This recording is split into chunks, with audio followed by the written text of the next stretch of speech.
Captain D'Oliveira's ton hands pairs the reins. Tom Haynes was exceptional for Sussex last time out. A double hundred guided his side to a draw against Derbyshire, a bright spark in what has so far been a difficult existence for the South Coast side. Worcestershire meanwhile had a week off after their tight draw against Leicestershire that opened the campaign. The pairs made a lightning start as well, romping their way past a 50 partnership of just 52 balls, brought up as Pollock pumped Stewart over the leg side boundary. He'd had his foot down from the start of the innings and soon enough had his 50, scored off just 47 balls and after just 45 minutes at the crease. He was already putting Sussex under pressure. Libby hadn't been quite so free-flowing at the other end, and he would be the first wicket to fall. 11 to his name off 32 balls, Haynes with the scalp, Alsop with quite a special catch. Sussex took advantage of the momentum the wicket had afforded them. Pollock's lightning knock brought to an end on 77 off 74, another for Haynes as Clark clung on to the catch this time. The pairs were 3 down in the next over, a first for Burrows when Haynes picked out Crocombe in the leg side to depart for 2, and they were up to the 100 mark soon after.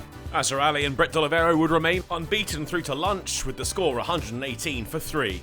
After leading with the bat in the last match, Haynes was now doing the same with the ball. Azhar Ali out for 20 after the break, pinned in front by the Sussex captain.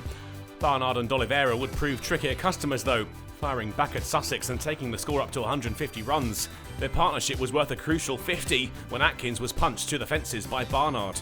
But they weren't finished there. D'Oliveira would match that with a half-century of his own, scored off 82 balls, and up to the mark with a calm single off Stewart.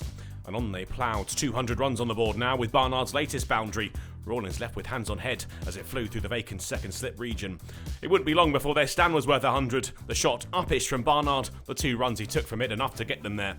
And Barnard would join his skipper on 50. Another hard run too got him to the mark off 73 balls. They were still together at the break, despite Haynes' best efforts. Worcestershire on top, the score 254 for 4. And they continue to dominate their visitors with the bat when they return to the middle. Sussex's bowlers toiling, but struggling for opportunities to separate the two. The 5th wicket pair had added 150 when Barnard found the ropes yet again. The pair's in cruise control with the day into its final hour. With a score on 299, Grant Stewart on debut finally broke their stand. Barnard out LBW for 75 after a 166 partnership with D'Oliveira, who was now nearing a ton. He had to be patient, but the pair's captain was finally up to 3 figures before the end of the day, scampering a quick single off Crocombe to get to the mark. He'd put a real shift in for his side. Cox stuck with him through to the close, the score now up to 338 for 5, and Worcestershire were in the driving seat. It had been another difficult day for Sussex, whose captain Tom Haynes had done lots of the heavy lifting, with 3 wickets to his name. His opposite number, D'Oliveira, will be confident heading into day 2 that the hosts' dominant position can get even better. They'll look to tighten their grip on the match.